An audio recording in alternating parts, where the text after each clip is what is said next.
Welcome to the PrayFull Podcast. I'm your host, Pastor Jeff, and we begin today a message entitled A Long Night.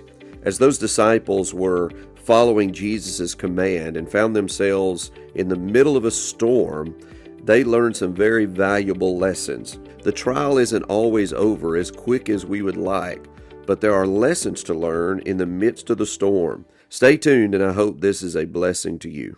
Mark chapter number 6, a long night. Verse 45. And straightway he constrained his disciples to get into the ship and to go to the other side before unto Bethsaida, while he sent the people away. He has just fed the 5,000. The disciples wanted to send the multitudes away beforehand, but Jesus said, no, give them something to eat. As you well know, he multiplied it, fed 5,000 men, not including women and children, so a great multitude. Jesus is the only one with the authority to send the multitude away. We're commanded to feed them, right? Verse 46, and when he had sent them away, he departed into a mountain to pray. And when even was come, or the evening was come, the ship was in the midst of the sea, and he alone on the land, and he saw them toiling in rowing, for the wind was contrary unto them. And about the fourth watch of the night, now just so you understand, that's between 3 and 6 a.m. in the morning. So just keep that in mind. They left out in the evening, in the late afternoon.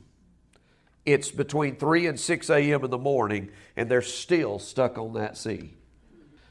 And about the fourth watch of the night, he cometh unto them walking upon the sea, and would have passed by them. But when they saw him walking upon the sea, they supposed it had been a spirit, and cried out. For they all saw him and were troubled. And immediately he talked with them, and saith unto them, Be of good cheer, it is I, be not afraid. And he went up unto them into the ship, and the wind ceased, and they were sore amazed in themselves beyond measure, and wondered. Now, I want you to go back to Matthew chapter number 14 for just a moment. Matthew chapter number 14. Look with me at verse 22. Are you there? And straightway, this is the Matthew's account of it, of course. Straightway, Jesus constrained his disciples to get into a ship and to go before him into the other side, while he sent the multitudes away. And when he had sent the multitudes away, he went up into a mountain apart to pray. And when the evening was come, he was there alone. And the ship was now in the midst of the sea, tossed with the waves, for the wind was contrary. And in the fourth watch of the night, Jesus went unto them walking on the sea. And when the disciples saw him walking on the sea, they were troubled, saying, It is a spirit. And they cried out for fear. But straightway Jesus spake unto them, saying, Be of good cheer, it is I, be not afraid. And Peter answered him and said, Lord, if it be thou, bid me come unto thee on the water. If it's you, Lord, I will do the impossible. Lord, if it's you, bid me come to thee on the water. And he said, Come. And when Peter was come down out of the ship, he walked on the water to go to Jesus. We have a choice to obey what he says or what we see. You could obey what Jesus says, or you could obey what you see. But when he saw the wind was boisterous, he was afraid, and beginning to sink, he cried, saying, Lord, save me. And immediately Jesus stretched forth his hand and caught him and said unto him, O thou of little faith, wherefore didst thou doubt? And when they were coming to the ship, the wind ceased. Then they that were in the ship came and worshipped him, saying, Of a truth, thou art the Son of God. And when they were gone over, they came into the land of Gennesaret. In John chapter number 6 and verse 21, when they received him into the ship, immediately the ship was at the land whither they went. There was multiple miracles taking place this night. Anybody ever had a long night? The disciples are about to have a long night. They have witnessed Jesus feeding multitudes, possibly upwards of 15,000 people. And they have been witness to that and even participated in the distribution of it. Now Jesus commands them and says, get into the ship and go to the other side. Now, our minds think about that. Now, the Sea of Galilee is quite significant, yes, but it is, in essence, just a large lake. We got to sail on it when we were there last, and the disciples were not sent to sail to the southern part of the sea. They were at the very top, northern end of the Sea of Galilee, and they were only sent to sail just across a little section at the very top of the Sea of Galilee. Jesus said, get in the ship, the boat that they would call a ship, and go to the other side. But he wasn't saying just travel the whole width of it. They were in the very top edge. They were only going from one village to another. Why is that important? Because the Bible said that he sent them out at evening time. Now, evening could be the end of their day is 6 p.m. And so sometime right before the sun sets, he sent them out in the boat. So they're somewhere around maybe just shy of 6 o'clock or right around 6 o'clock. He says he constrained them. In other words, he commanded them to get in the boat. Now, I'm going to deal with the multitude. You guys get in the boat and start traveling. Pretty simple, right? Jesus sends him in the boat to go no distance, roughly. I mean, it wasn't a long way to travel, but a storm arose. So let's just conservatively say they got on the water at 6 or 7 o'clock. At least at 3 a.m., they're still on that little short path at the very top of the Sea of Galilee, trying to get to the spot Jesus said to go to. 3 o'clock. So let's say they got on at 6 o'clock. For 8 or at least 8, maybe 9 hours, even it could have stretched toward 12 hours because it could have got close to 6 o'clock. It was in the fourth watch. We don't know where in those 3 hours it was, but regardless, they were rowing all night long for 8, 9, maybe more hours.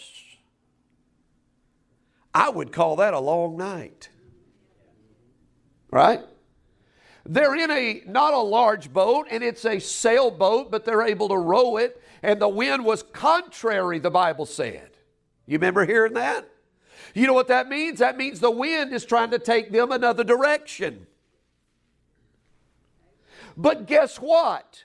The wind is not who's leading this expedition. Jesus is.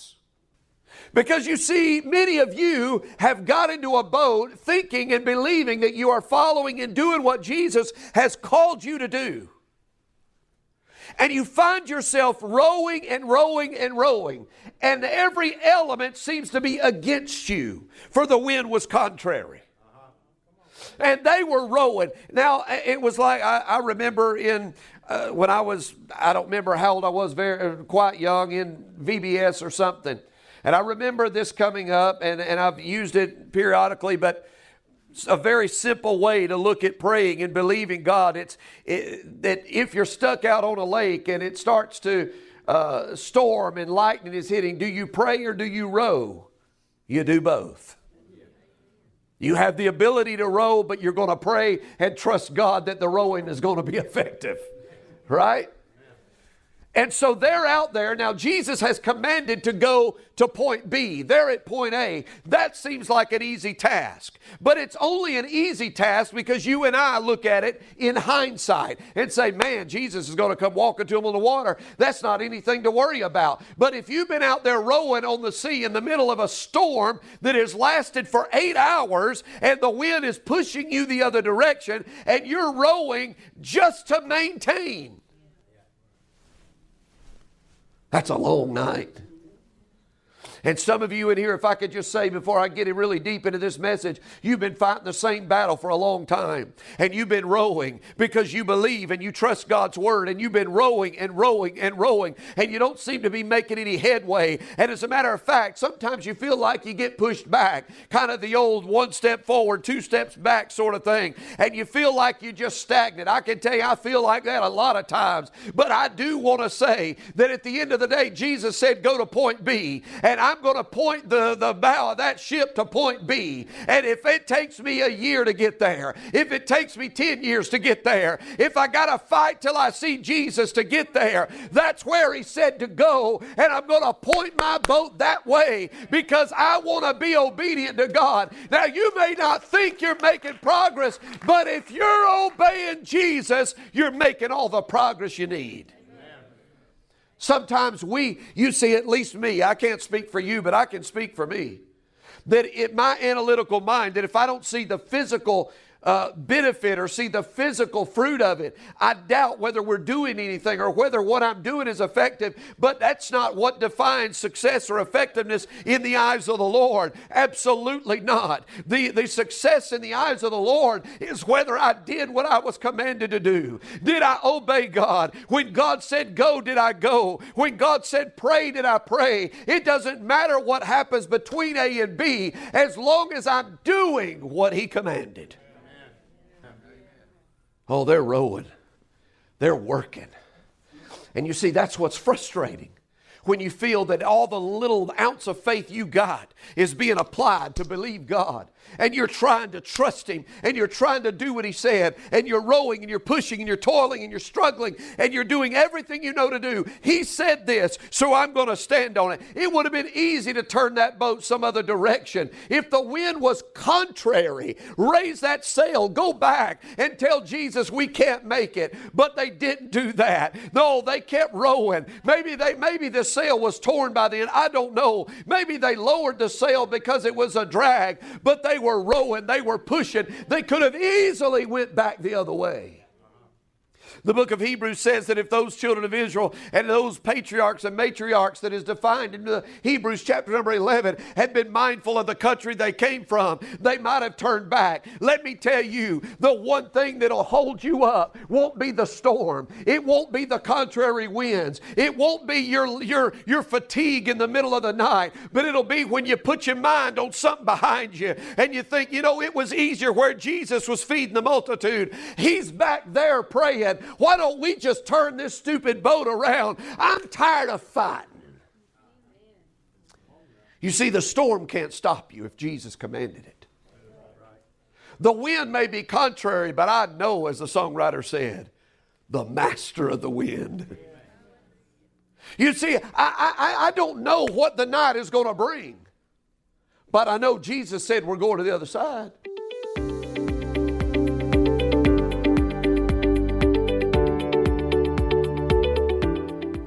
I hope you've enjoyed today's podcast. If you have, please take time to like it, share it, subscribe to our podcast if you're not already. Leave us a comment if it's a blessing to you. Also, if you enjoy this kind of content, you'll want to check out our website at www.prayfull.com. That's PrayFull, prayfull.com. There you can read the blog articles. All of the podcast episodes are listed there. There's a free course and other content that we're adding regularly, some free downloads. So get signed up there. You can become a member for free, part of our community, and I believe that'd be a blessing to you as well. Until next time, pray full, stay full, and we'll talk to you soon.